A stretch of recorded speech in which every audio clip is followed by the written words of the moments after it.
Hi everyone, this is Noah Sandler from Mtgo Academy, and today we're going to be doing a flashback draft, Lorwyn-Morningtide.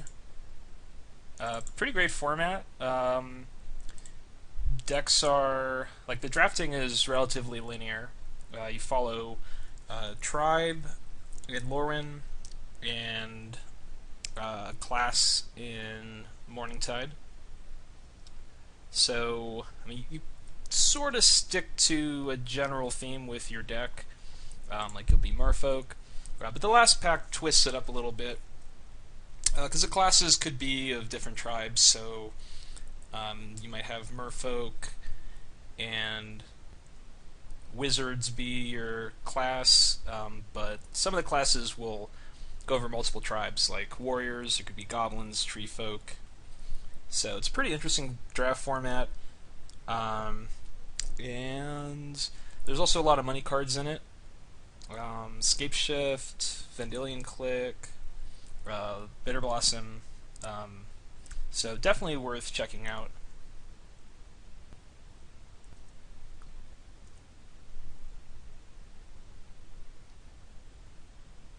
Okay, so we've got a Crib Swap, Force Fruition, Silver Gill Adept as the best cards in this pack.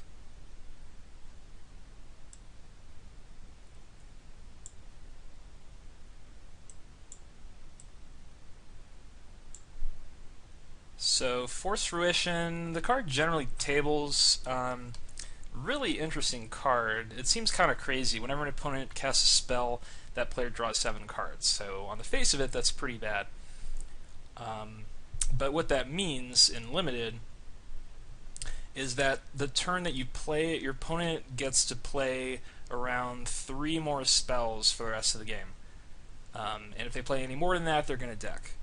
So if you have a deck that has answers, if you have removal for their best creature, and they're going to draw like their best cards. Yeah, I guess I don't have time. I think I'm just going to take Crib Swap. It's removal. Giving your opponent a Changeling is actually a pretty annoying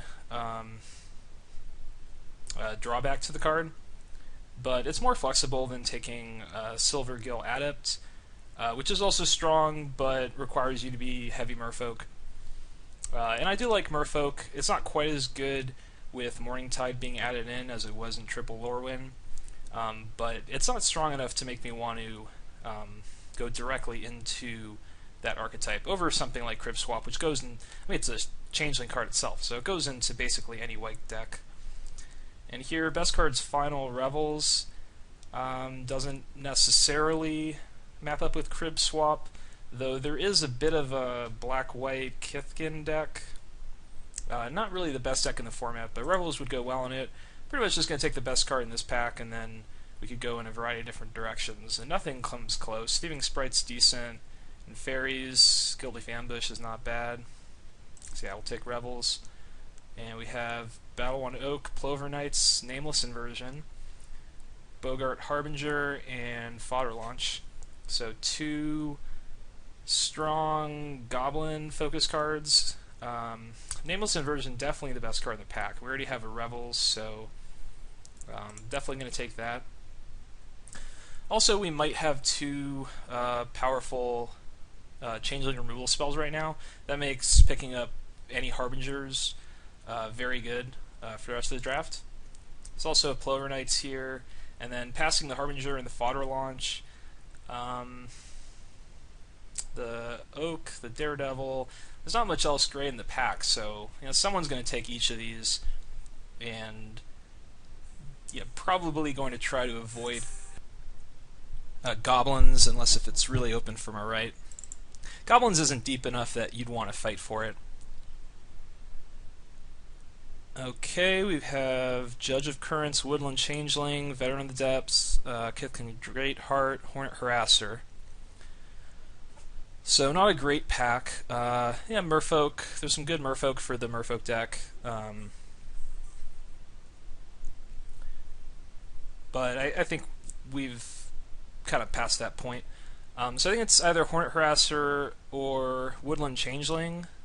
And I think I'm going to go with the Changeling. Black-green could be Tree Folk deck, and Final Rebels I think plays really well in that deck because your creatures tend to have a lot of toughness. So I'm going to go with that. And Fertile Ground, Giant Harbinger, Kinsbale Balloonist as the best cards. I mean, Harbinger would be nice, but Fertile Ground's pretty strong too, and it could help us splash a Crib Swap. So I think that's the best direction for the deck right now. Poplar Shaman could table, and it's decent in a heavy Tree Folk deck, but it's not as exciting as a Fertile Ground.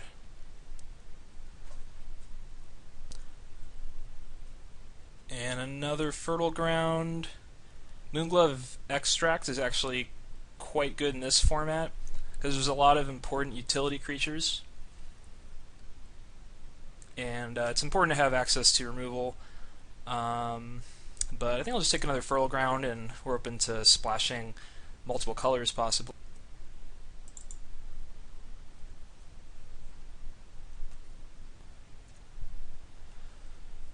A third Fertile Ground, or Plover Knights, or Moonglove Winnower. I mean, haven't really seen Elves. Winnower might be okay in an Elf deck. Plover Knights is the best card in the pack. Third Fertile Ground. And if I really go in on this archetype, I guess I could want 3 Fertile Grounds. A little unsure about that, because it's just so early. Like, we could still even see more Fertile Grounds in the draft. I kind of feel like just taking a Plover Knights in case if we go for a more white base. I do like Surge of Thoughtweft. I suppose we've got a Changeling and a Plover Knight, so we potentially could be green-white Kithkin with Splash for some removal. Revels could play well in that deck for the +2/+0. So I'll take the Surge. I don't like Springleaf Drum unless if I'm Merfolk and want to play cards like Fallow Sage, Veteran of the Depths that take advantage of the tap effect. Triclopian Sight's decent, probably better than taking a Root Grapple for board. So I'm not loving this first pack. I'd prefer to have a stronger direction, because it is a relatively linear format. I'll take a Vivid Grove. Pretty happy to pick that up. Hillcomber Giant's fine also, at least for a board card if we're heavy white against red decks. But we have some nice removal, but I typically like to be in more of a defined area going into pack 2, so I don't have to, like, in other formats I like to pivot quite a bit. I'll take risks on moving to a different color. I don't think this is one of those formats as much. I think you want to kind of dig your feet in once you at least find a reasonable spot in the draft. I think Sen's Heir is just plain terrible even if you are Kithkin. You need a really specific deck to make it decent, so I'll take the Warren Scourge Elf for board. And I'll just hate Giant. So yeah, I like to just pick an archetype and stick to it generally. And I suppose we could maybe come up with something synergistic from this start, but might just be taking a lot of powerful cards and hoping that Changelings can bridge the gap between our colors. Because I think an aggressive Kithkin deck is maybe out of reach at this point. Wart is very good. Also Lash Out. We have Nameless Inversion, Crib Swap, Woodland Changeling that Wart can get back. And we already have 3 sources of red, so I think that's an easy pick. Weed Strangle is also nice.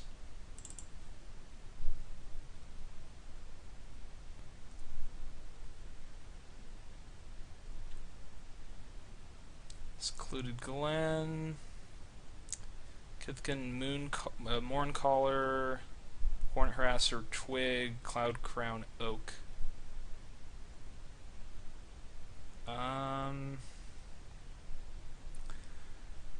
I do like Morncaller in Kithkin, or Elves, but I suppose there's a chance that this pack we move hard into green-white aggro, but after we picked up the Wart, I kind of think we're moving into more of just a control deck. So I think I'll take the Cloud Crown Oak, which is a nice control card. Like, it shuts down a lot of flyers and has good stats for the cost. Twig's nice, but we already have a lot of fixing, and I think Oak is powerful enough to warrant taking here. So Dolmen Gate, it's good in aggressive decks, not really good here. Treefolk Harbinger, that can get the Nameless Inversion, Weed Strangle, that's solid removal, and Woodland Changeling. More Changelings is always good. So it's between Harbinger, Strangle, and Changeling. I think it's pretty close. I would like to get a Weed Strangle. We've got the Fertile Grounds make the double black not so bad. Though I guess at this point we're still on single black, so we haven't moved yet into double black, and that makes this a little less exciting. The Harbinger getting Nameless Inversion is nice, or Crib Swap or Oak. And it works well with Wart being able to search out those cards. Or the Changeling, which is just solid and always good. I think I'm going to go with Changeling. And we have an Avian Changeling, or a Vivid Grove. I think I'm just... Oh, actually, Eyeblight Sending. We'll take that. Almost didn't see it. Lash Out, Gold Meadow Harrier, Vivid Marsh. Oak Gnarl Warrior would also be fine in this deck. With the ramp that we have and a lot of removal, 7 mana is not that hard to get to. We could take Lash Out and just rely on our fixing, maybe go 4 colors. Or we could take Harrier and try to focus more on white being a main color. And this seems pretty close. Lash Out is definitely the better card. We're definitely going to splash red. So I think I'll take the Lash Out. And a Tarfire. We'll take that. Another card that goes well with Wart. Could be moving out of white, maybe just splashing the Crib Swap. Or maybe out of white entirely. With Grove and 2 Fertile Grounds, it's not hard to just put the Crib Swap in. So it's probably going to make the cut regardless.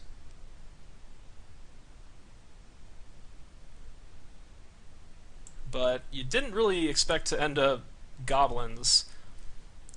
But, I mean, this is basically what I was expecting, taking the Fertile Grounds. To just be able to splash whatever powerful cards that we want. Just pick up a lot of removal and some bombs. So I'm looking to pick up some late game finishers. A little bit more fixing would be nice. Maybe picking up a Twig if it wheels. And more removal's fine. So I wouldn't take a Drum. Nothing here is actually good. Firebelly Changeling, I don't really see us going deeper into red. I suppose we could be a red-green base if red's really open in the last pack. Be red-green base splashing black. But Changeling doesn't really seem that good. Branch Bender doesn't really work. White cards aren't that good. I don't like the Drum. Probably just going to take Footbottom Feast. Gives us a way to get back our Wart. And right now we're pretty reliant on Wart for actually winning games. So, for grindy matchups, facing decks with a good amount of removal, it might be a necessity to side in. And we have a Giant Harbinger. So it picks up a Changeling, and it's an okay body. So I think it's worth picking up. I think Mournwelk would also be fine here, because I think we're going to get to the late game and want things to do with our mana, and 3/3 that gets some value isn't bad. I think Discard plays well in decks with lots of removal. because you just eventually run them completely out of resources, so it gives you a 2-for-1, maybe a 3-for-1 if you get to hard cast it. But I'll take the Harbinger, and we did pick up a Morn Welk. And Bogart Birthright, that should be good here. Plays a similar role to Feast in that it can get back a wart that's been killed, but also just gets back Nameless Inversion, Tarfire, Crib Swap, or any other changelings that we pick up. And it has even further synergy with Wart, that your Wart gets killed, you Birthright Wart back, and then the first turn you get the Birthright back. So if your Wart gets killed in the future, you can just get it back and then repeat. And we got the Kreefeld Harbinger back. I was just thinking how, at this moment, well, the Woodland Changeling it doesn't do that much in our deck right now. I don't have that much like cross-tribe synergy, so it's pretty much just a 2-drop. I feel like it might be better than Harbinger. And we did get a Vivid Grove. I don't want 2 Birthrights. Just having 1 is enough. Just allows you to cycle with the Wart. But yeah, I'll take another Vivid Grove and a Vivid Marsh. That gives us basically perfect fixing. It slows down our deck a little bit playing. 3 can only play tap lands, but we can pick up again with Fertile Ground to ramp. We have so much removal that, yeah, I mean, missing a couple drops is not that painful. So, Bramblewood Paragon's very good. We just have the Changelings for Warriors, but we could pick up some more Changelings, some more Warriors this pack. Doyen, whenever an archer deals damage to creature, deals damage to the creature's controller, and it pumps them up. So it pumps up our Changelings. I feel like the Paragon's probably, it's similar to Doyen as far as it pumping up our Changelings, but it's just cheaper, better cost overall, I think. And then it's just got higher potential. It's just a stronger card. Ambassador Oak, I think, is also reasonable to pick up here. If we didn't expect to get any more Warriors, I think that would be fine. But Paragon also works really well with any future Oaks that we pick up. Okay, Weight of Conscience is the best card in the pack. Well, actually, Una's Blackguard is. We just have the 2 Changelings, so that's unlikely to work. Bloodsoil Druid's okay. Winter Patrol is okay. We want to go a bit heavier with Warriors and also get a creature count up. I think that would be fine. It's unlike, well, I guess we actually, it procs off the Inversion, Crib Swap, and then that works well with the Harbingers. So I think that's probably the pick. Weigh the Conscience. I mean, we are a little creature. Well, I guess it doesn't really matter. Weight is pretty close there. It's removal. Yeah, I think I'm just going to take the weight. Having 3 Vivid Lands, 2 Fertile Grounds, we can pretty much take whatever we want color-wise. So I'll just take what I think is the better card. Heritage Druid. It's worth a tick or so. Bowmaster is pretty good with elves. Changeling's fine. Spite Bellows is a little too hard for us to cast. Probably just take Winnower Patrol here. It feels like it does more than the Changeling. Changeling is nice with Ward, but if we get Work going, we're probably going to win the game. I don't think we need to add extra synergy to it.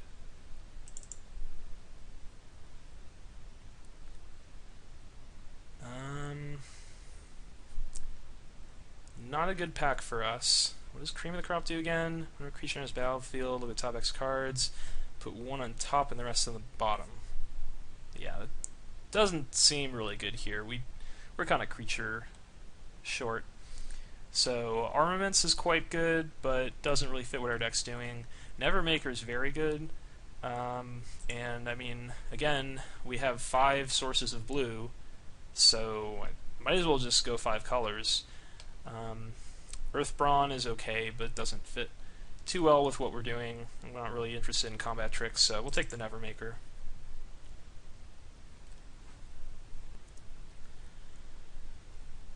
another Bramblewood Paragon over Game Trail Changeling. And the more of these I pick up, and I'll keep trying to take Elf Warrior cards. Kind of wish I took that first patrol, considering I get the second Paragon. Definitely seems better than Conscience right now, but Conscience in a slow deck is basically a 2-mana removal spell.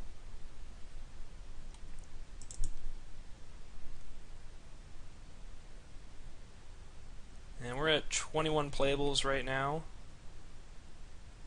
All of these cards seem good. And in the sideboard, could almost run the Plover Knights. I mean, I suppose I don't want to rely too hard on the Vivid Lands, because you only get 2 charges out of each, but considering these are on-color Vivid Lands, I mean, you get 2 uses for off-colors. It kind of seems hard to run out. Swell of Courage is amazing, but it is double white, and there's a Game Trail Changeling, which goes great with these Paragons that we have. Let's give us another big creature. And this isn't really a Swell of Courage deck, so I'm just going to go with the Changeling. Easier on the mana. But if we had Swell, I think we would run it. It just doesn't seem that great here. You basically play it for the Reinforce in a deck like this. So it's like 5 or 6 mana, give your creature +3/+3 or +4/+4 permanently at instant speed. So it's a pretty nice combat trick that gives you like a bomb creature afterwards. But I think the Changeling is right here. So 22 playables. I'm actually liking this deck quite a bit now. You have a ton of removal, we've got a nice Wart engine, and perfect mana to be able to just splash all these really powerful cards. So, I mean, the card quality in our deck, while this is kind of a linear format that's based a lot on synergy, we just have so much removal that we can disrupt our opponent's synergies. So if they're Merfolk, we just kill their key Merfolk. And now we can hate a key Merfolk. That or the Banneret, or actually Fester Creep. I'm going to take the Fester Creep, I think. It's a decent sideboard card against, well, 1 toughness creatures, pretty much. And Walker the Grove could be okay in a long game. Negate's pretty good against us. I'm not really going to play Order. Barrage doesn't really fit here. I think I'll take the Walker. It's close enough to play main, so it's 5 mana for a 4/4 if you evoke it, which is fine for our deck. We kind of just want big creatures to finish games. And then we have the Fertile Grounds, so if we do flood out for 8 mana, gives you a lot of value, 7/7, and then a 4/4 once it leaves play. At this point, it's probably making the cut, just because I could cast it as a 5. Then, with some really nice upside late in the game. We got the Great Bow back, Changeling Sentinel. I think Great Bow is decent. It's an elf archer, so it does share a type with Patrol, which is nice, but it doesn't get the counters from the Paragon.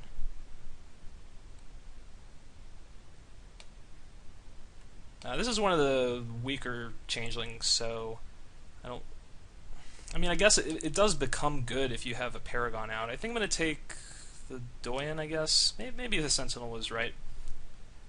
Because like 4/3 Trample Vigilance is pretty strong for 4 mana.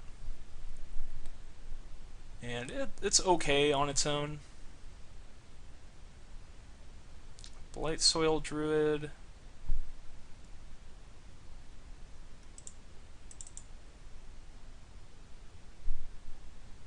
I feel like I'm probably not going to play that.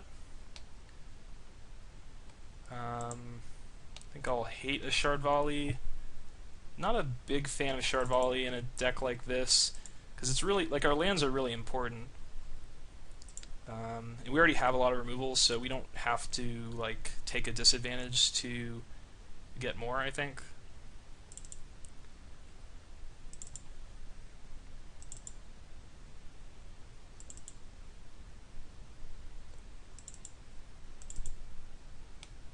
So Great Bow, how many changelings do we have? We have 1, 2, 3. So we have 3 archers.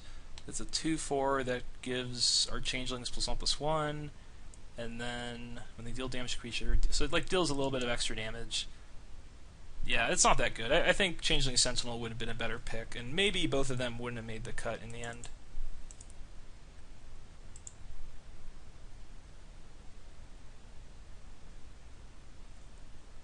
I'll take another look at Foot Bottom Feast. It is pretty nice with Nevermaker.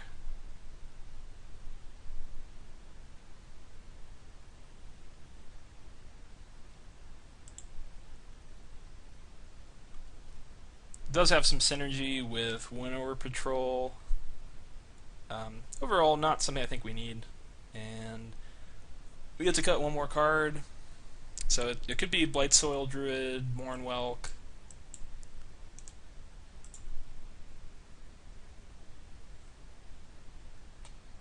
So Druid gives us a little bit of ramp and a little bit of fixing. Do have to lose life to use it. And the body's pretty weak. And I mean, like a card that just ramps, and I guess it does fix, but you need to have black, which is sort of one of our splash colors, I guess our secondary color.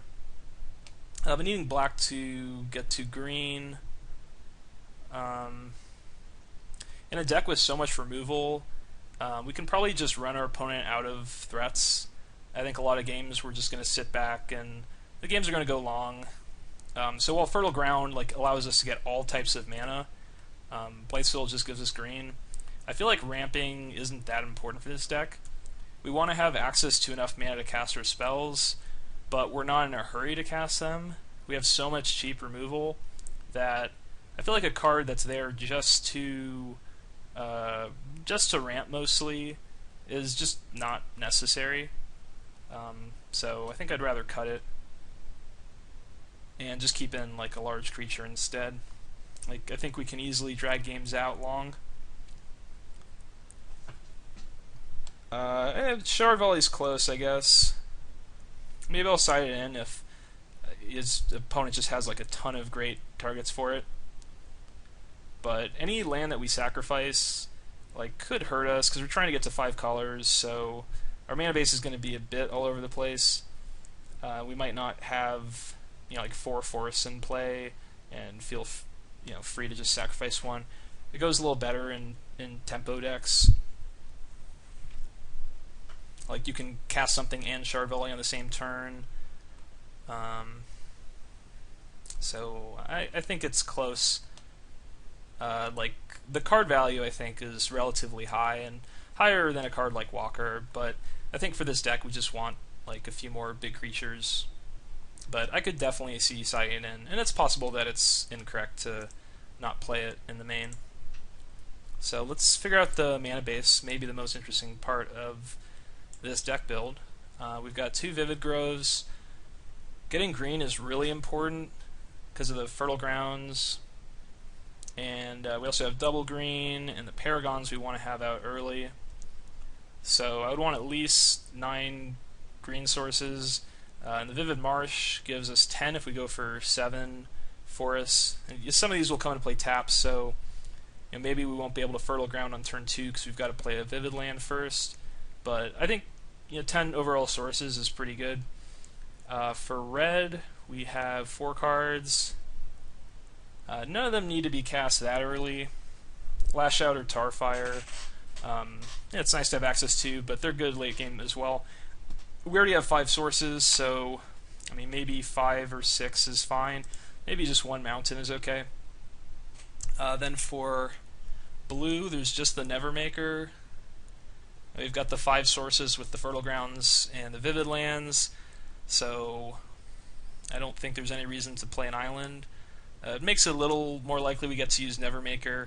It reduces some of the stress on the Vivid Lands, but I think, for 1 card, basically 5 sources, I think that's enough.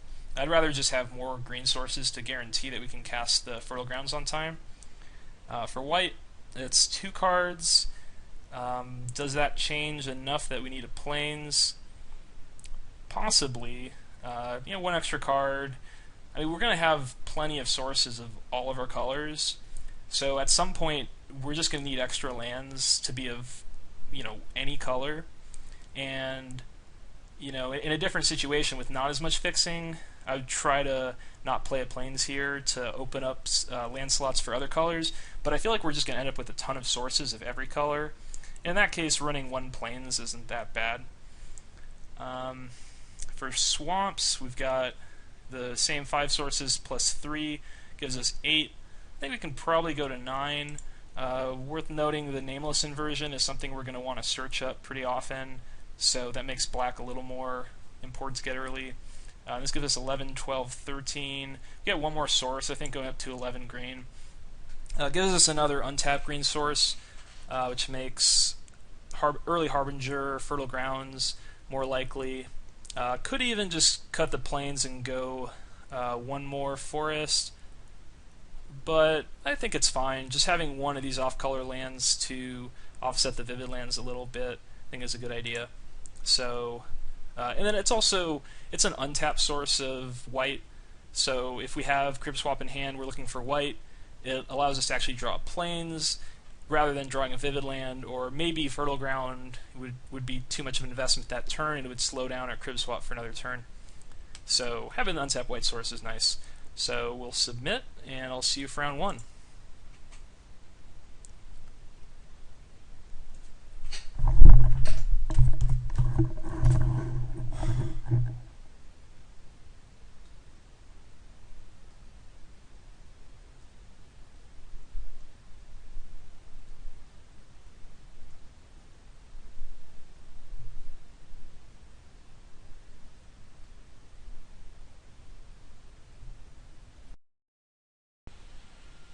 Okay, ready for round 1. And this hand will, we're on the draw. I think it's a keep. We have a 2-drop, we have a piece of removal. It does need to draw 2 lands before it gets going with a Nevermaker, and then it has a couple of 5-drops, so it's not ideal, but I don't really think we can mull it on the draw. On the play, honestly, I think I actually would mull, but it's a fine hand. Like, it's not that bad, but I just see us kind of getting clunked up for a bit, being a reasonable possibility. And there's no real reason to be on the play also. Like, we're just going to sit back and wait for our opponent to do stuff, and we'll respond anyway. So I think being on the play is a pretty big disadvantage for this hand. So order, I would rather trade off a Changeling here. And if opponent wants to spend white mana, I think that's fine. The one thing though is there's reinforce cards, and that makes blocking here pretty scary. If they have, well, they're paying the white mana, but like if they don't pay there, I'm kind of sketched on blocking, because I guess we have the Nevermaker. Maybe blocking would be okay in that sense, but there's the +2/+2 reinforce, the Windrake card. That would be pretty bad if opponent had it there. They'd make a 4/4, we'd lose our creature, and we couldn't lash out. So now I actually wouldn't hate trading the Patrol for the Banneret. Yeah, actually I would. Alright, so we'll just go for the Patrol. Getting in the damage with the Changeling isn't that important. We're looking to win a pretty long game. So, yeah, against a red-white deck, I'm not interested in risking, a little extra damage that I don't have to take.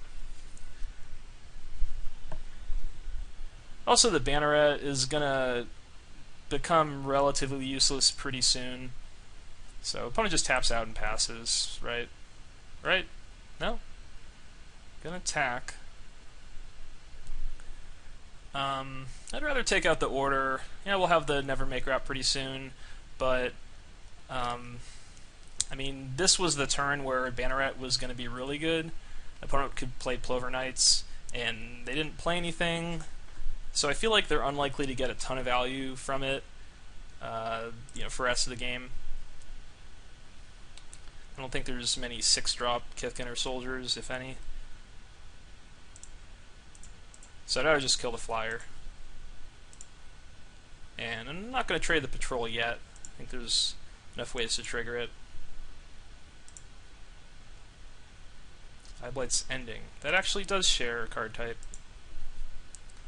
So I think it's now Lash Out and Attack.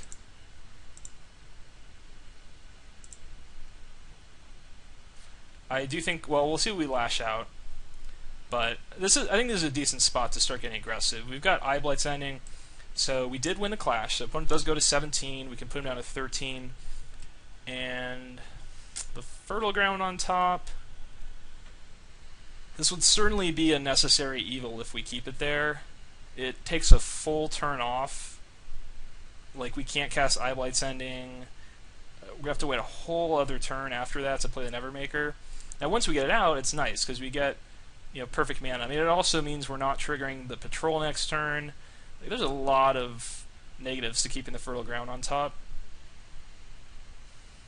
I mean, if opponent just doesn't do anything next turn, they don't play anything big, we don't have to ending something, then I'd be perfectly fine casting it.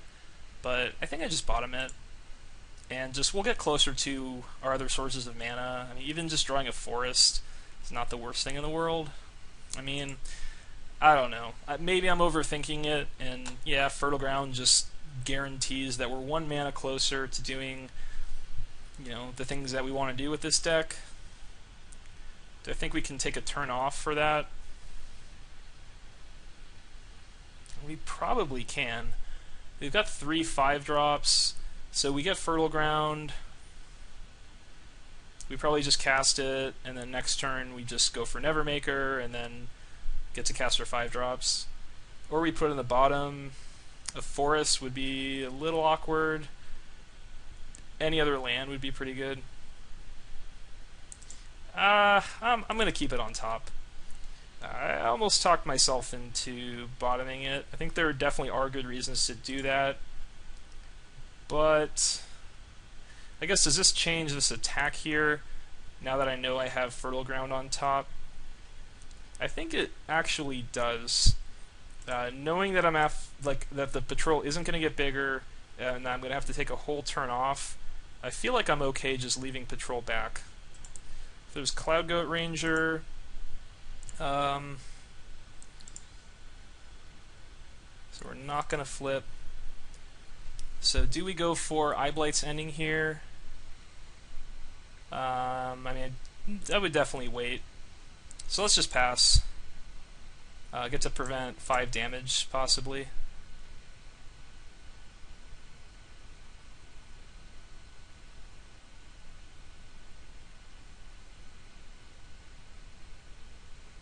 Gold Meadow Harrier. That's pretty scary.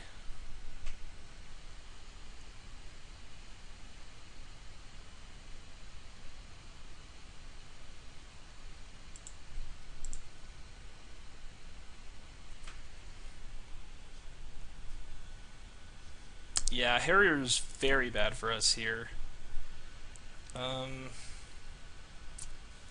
Yeah, this is a pretty big problem, so it's unfortunate that we kept the Fertile Ground.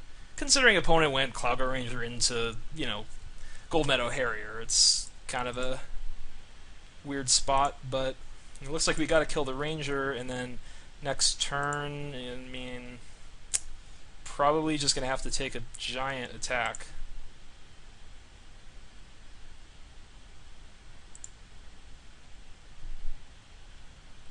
We hit a swamp. Fortunately, that's not good enough. It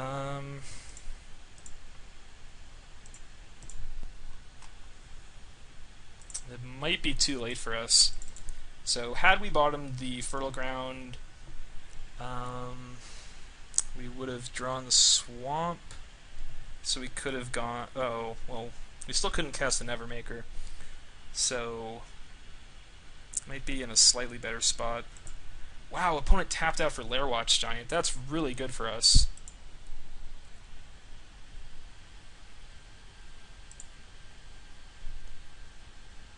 So that gives us like a free turn here. Opponent could attack for 5, 7, 7 to 9 damage if they just tapped our 4/3. So I do like Harbinger, Search for, Nameless Inversion. We could also just go Nevermaker on the Giant.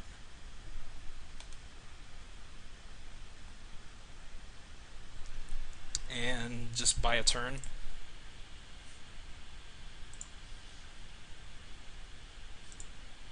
Oops. So go for red.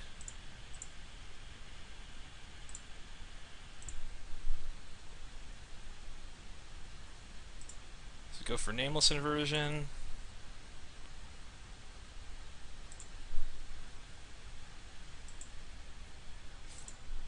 So we might be able to recover.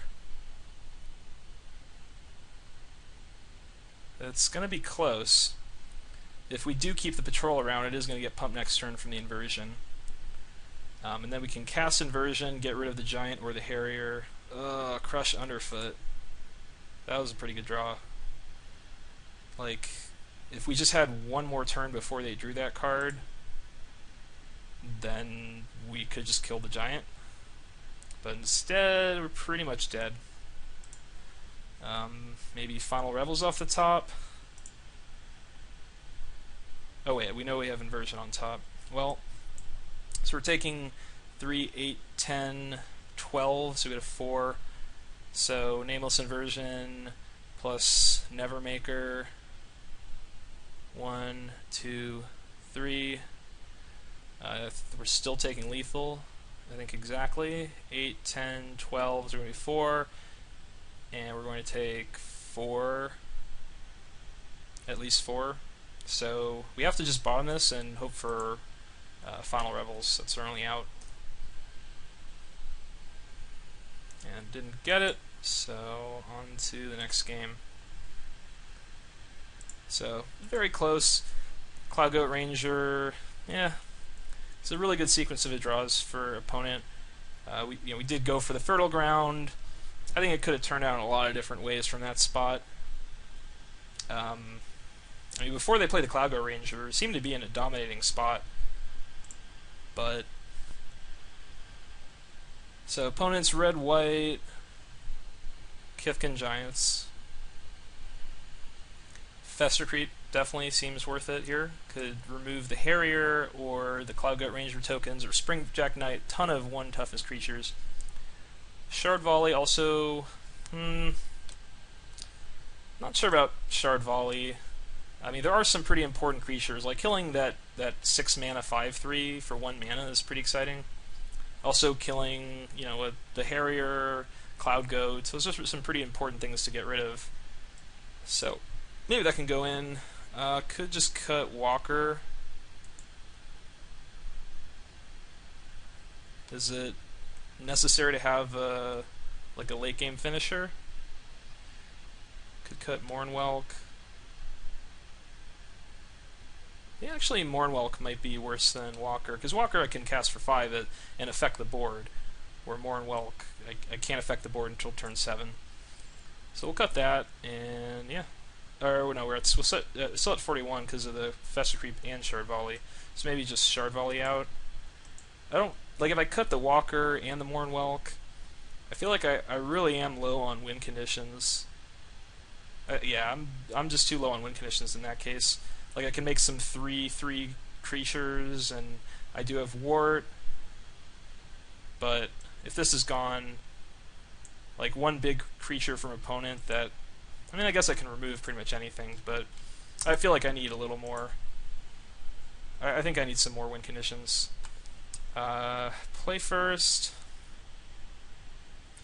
Play or draw. On one hand, opponent's playing a fast deck, so if they're on the play, they get the jump on us.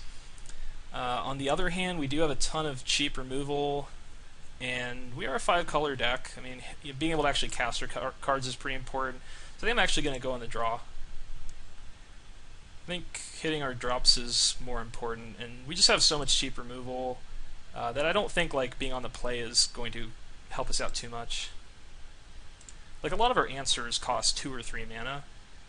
If our answers were big creatures like 5 drops and 6 drops, then maybe being on the play we'd want to get to those quickly.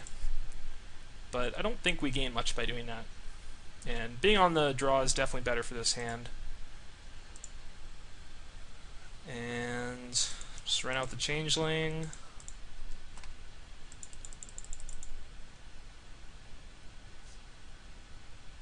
Probably want to hold the Fester Creep for something important. Opponent's not doing anything. Kind of seems like they might just have kept like Cloud Goat and like a 4-drop, maybe piece of removal.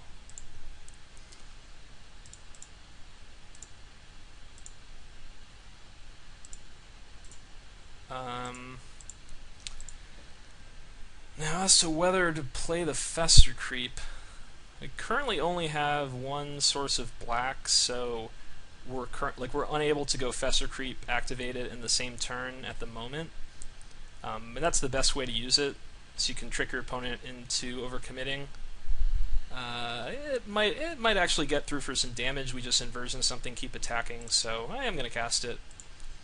I also think it's not so vital that opponent kills. Like if opponent 1-for-1s with it, I'm pretty happy. Even if they have a Cloud Goat Ranger, I don't think it's like, I think Cloud Goat Ranger, we kill the Ranger and then we have a 2/2 to stop the tokens. It's not the worst thing.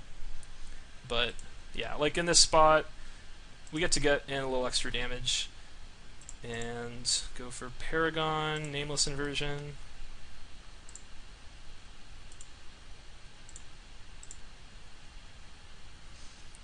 Interesting, I can crib swap one of my own creatures to get a 2/2 Changeling with Trample because of the Paragon.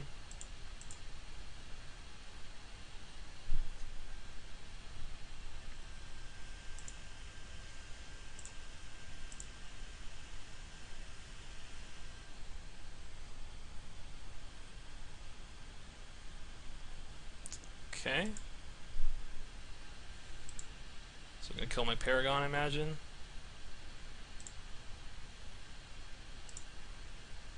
And the Lash Out, nice draw. So Fester Creep is getting in some extra damage, and I mean the way our hand looks, and the board, and what opponent's doing, you know, we might be able to just beat down this game. So Cloud Goat Ranger, we'll Lash Out. See what we have on top.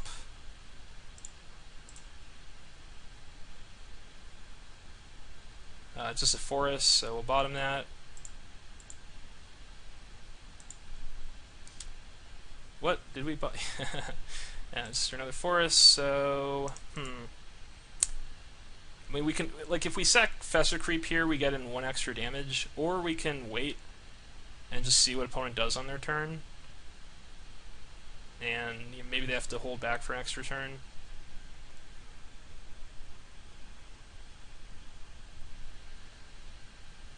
And currently, 1 damage probably isn't going to matter because the opponent's on a 6-turn clock from the Changeling. So I think I just pass. Because if I sack the Fester Creep, opponent's free to dump their hand of any 1 toughest creatures that they draw, and this way, I mean, we probably win in a control game. So just sitting back seems like a good plan overall. Winnower Patrol, nice draw.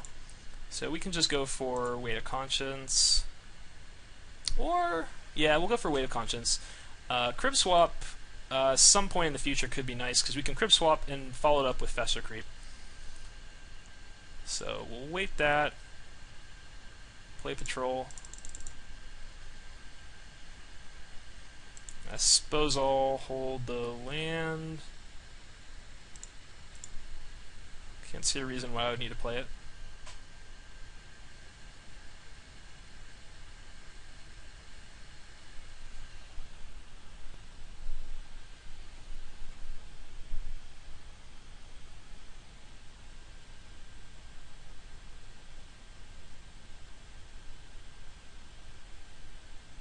Oof. Opponent needs to read cards better, right? This is going to fizzle. I have to use a Changeling and another creature, so Changeling and Fester Creep.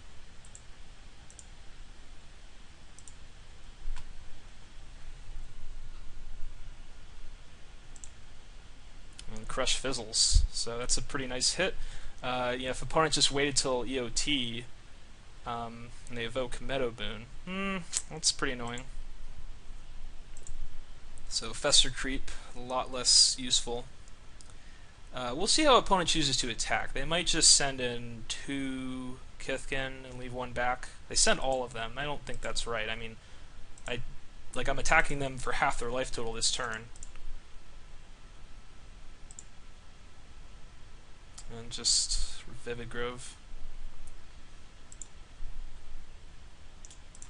And swing with everything.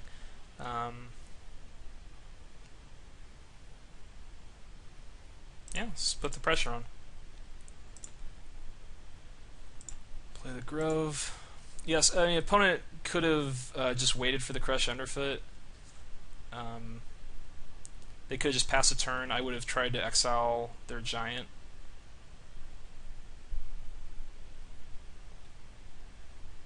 And then in response they could have crushed.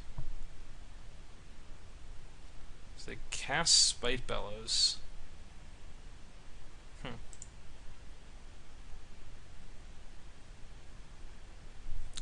Leave 1 soldier back.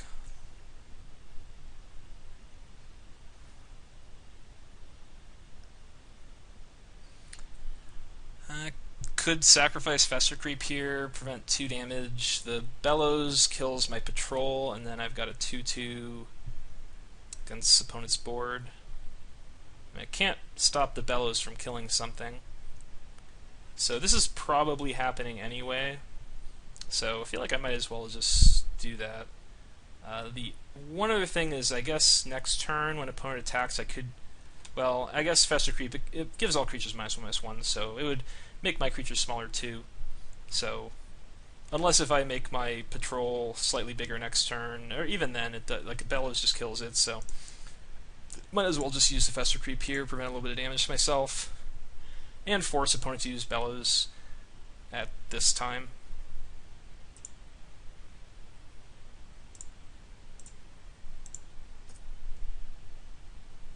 And alright,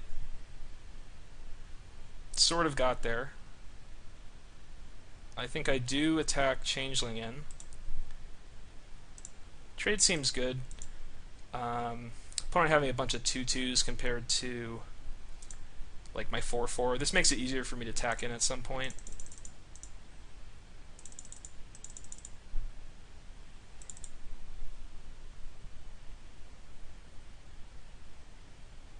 Soulbraid Flamekin. Paragon.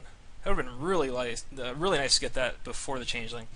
So I can attack. If the opponent blocks with everything, this attack isn't great. If they block with both soldiers, I can crib swap 1, leaving opponent with a 1/1 and a 2/1, and dealing them some damage. So potentially I could lethal them. Like if they have nothing else, this crib swap play is actually, like, that could win me the game here.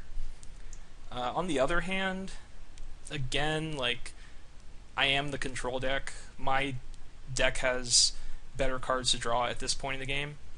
So, you know, wasting a crib swap for a little bit of value, like for theoretical value, I feel like I can do better than that. So I'll go for Paragon. If opponent draws removal for the 4/4, that does suck. And we are giving them potentially more time to do that. So this is a close play, but I can't just bank on opponent not drawing, like not having anything in hand or drawing anything like next turn to be able to handle the Changeling. And then I would have wasted my crib swap. And Flamekin. Activating Flamekin. On the 3rd activation, I could just crib swap it. I mean, opponent's gonna get 8 mana.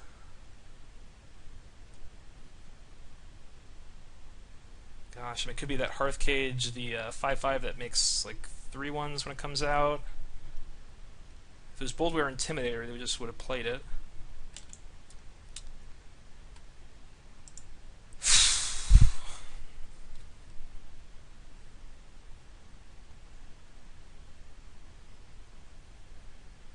Eight mana, 9 mana. If it is the Giant, I mean, that's pretty bad. think opponent wouldn't do anything here unless if they had an 8-drop.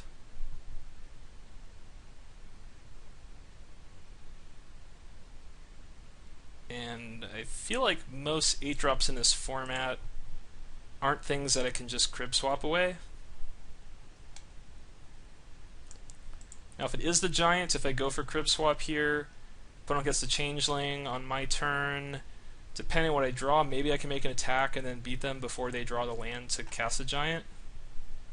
Kind of feel like that's what it is. And maybe I pass one, that Hearthcage giant.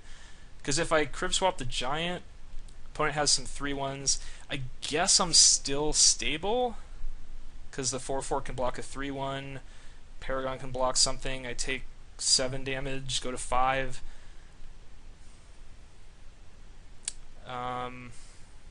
Actually, let me check what the giant's text is.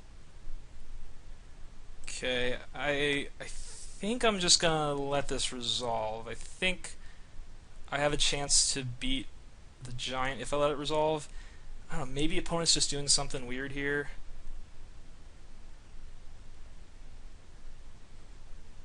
And if I crib swap and I don't draw much, I mean, I just sit back and then they play the giant, and then I can't stop it, I just lose to it.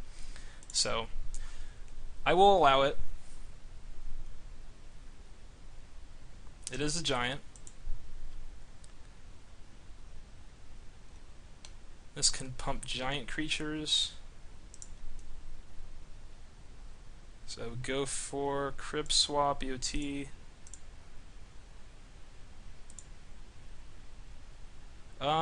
Or actually, there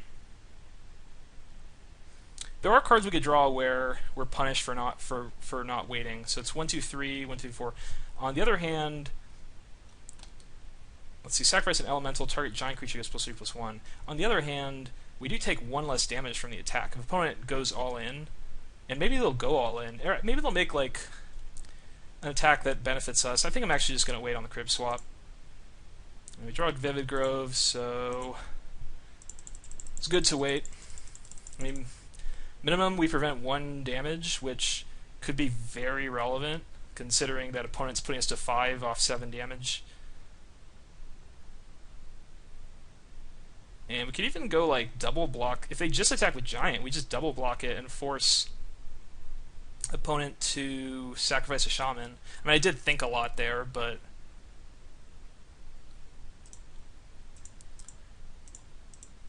I mean, they might even sack 2 to keep it alive, right? Well, they're not doing anything. Yeah, we have to kill that, unfortunately. I mean, some percentage of the time. I mean, I tank so long that, you know, if they're a thinking player, they're probably thinking that something might be up.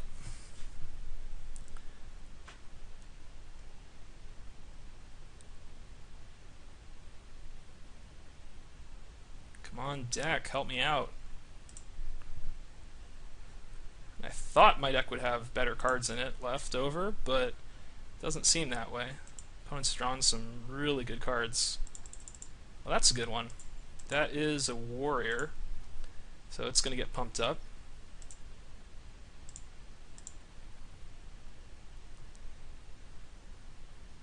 I mean, we have a pretty good board here. Another Kithkin. I mean, opponent's close to just all-in on us, but if we draw an answer to the Sen, then I think we should be fine. And that's an answer to the Sen. So let's just keep sitting back, right? Yeah, I don't...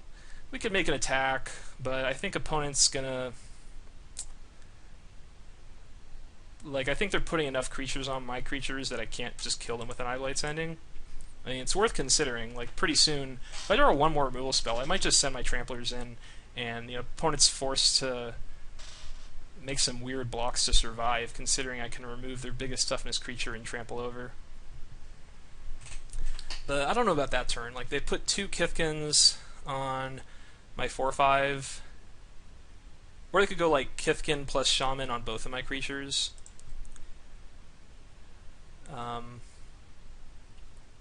And then, yeah, I just don't... I'd pretty much lose for making that attack in that case. Wow! Yeah, that's what I'm talking about. That's a draw. Uh,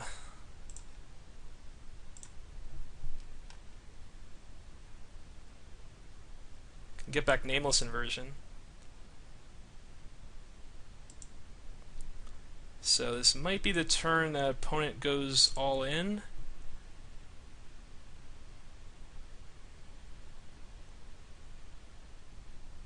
If they don't have Swallow Courage or something. I feel like I can survive this attack if I Eye Blights the Sen. And I probably just win on the swing. Like, they're just going to go all in. I feel like I'm going to survive. And they have 4, 5... Well, these guys are all going to get smaller. I'm at 12. That seems like plenty.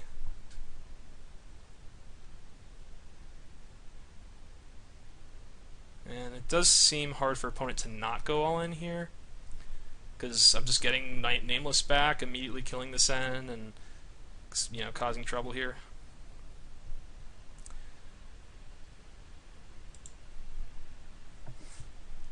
So before blocks, might as well just kill the Sen.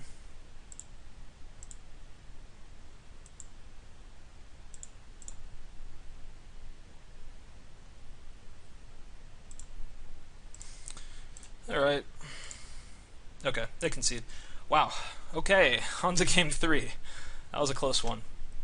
So, their deck is actually quite strong. I mean, beyond just being an aggressive red-white deck game 1 they played some weird, like suboptimal cards, Springjack Knight, Lair Watch Giant, but they have a lot of great uncommons.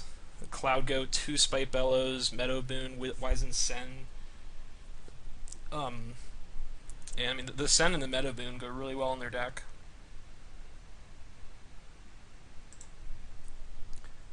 Do definitely like being on the draw. Shard Volley gives us another answer to Wizened Sen as well, plus Cloud Goat and Lair Watch.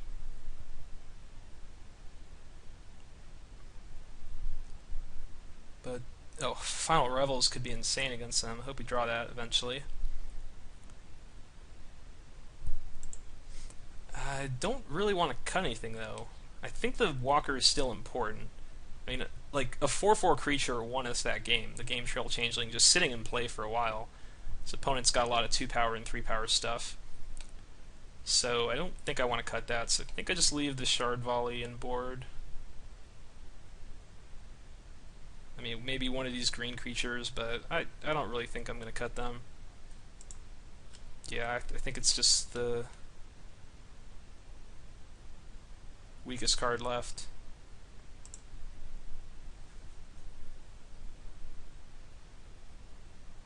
Well, we do have a ward, which is nice, but I think we're going to mulligan.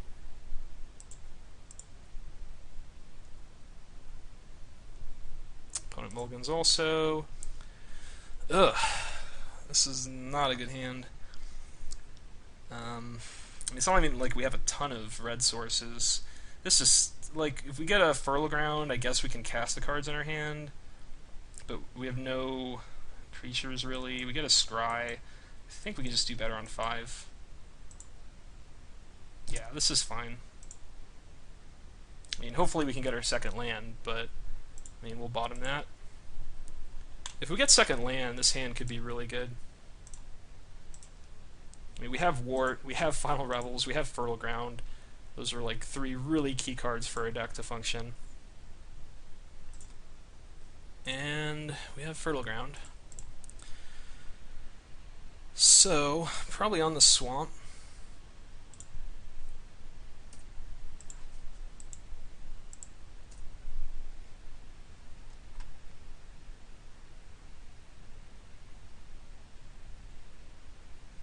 Kithkin Healer. I think we go with Nevermaker. Could go with Wart, but we have nothing to get back yet, and Nevermaker is just really good to put in combat where Wart isn't. Because if an opponent has a trick, it plays so much better than Wart. And then we just sit back for a while and wait for Final Revels, I think. We gotta pick the perfect turn for it. And opponent does have Meadow Boons, so we can't wait too long. Spite Bellows. I think I'm okay with that.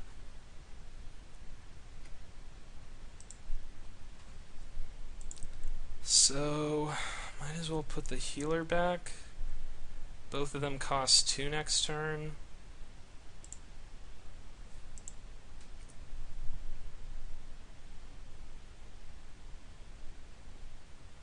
Pretty cool to 2-for-1 off opponent's Spite Bellows. And let's go Wart. And a lot of draws in our deck. Let us start going off with Wart here. So opponent plays healer. We draw a land. I think we have to just sit back for a bit. I don't think Lash Out's worth it yet. And, you know, you could Lash... Yeah, I don't want to Lash Out, because we have Final Revels, so let's just sit back, hope opponent puts some more 1 toughness creatures in play. Chandra Nalar. Oh, boy. That's bad. I guess I hope opponent just attacks with both and we can Lash Out and win the clash. That's, I think, our best bet of winning this game. Come on, give me a clash. Yes! Got there. Okay, we got a chance. Hey, actually, we have a pretty good chance. We get to put this oak on top. Yes, I would like to redirect the name of Chandra. Clash, what a great mechanic. The Hearthstone before Hearthstone.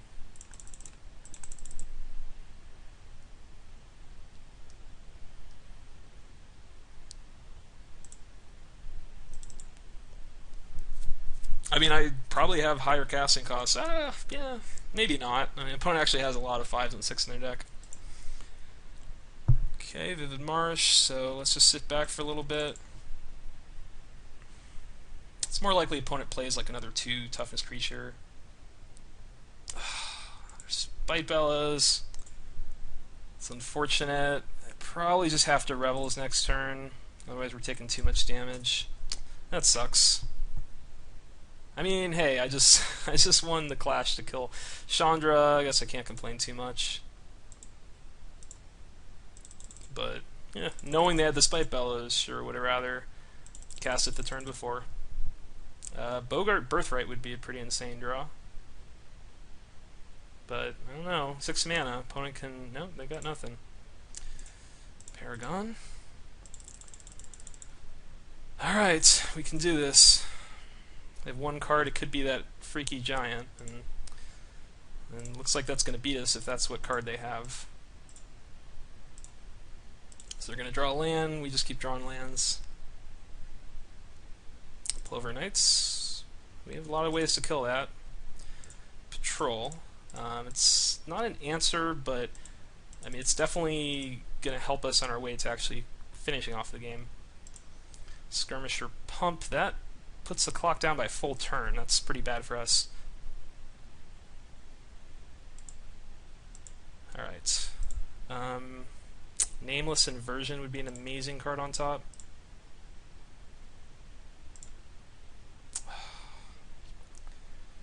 Missed. Could attack with Patrol, trade off Paragon for Skirmisher maybe. Just get some damage through, and then we just keep attacking.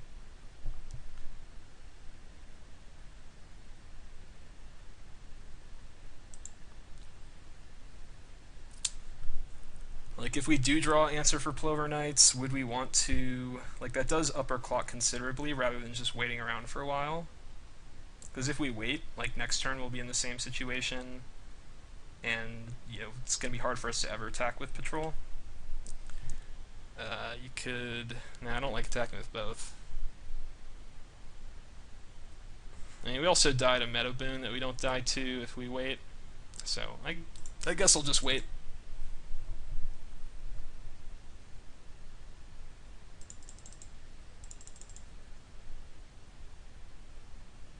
Oh, they got the giant. That'll do it.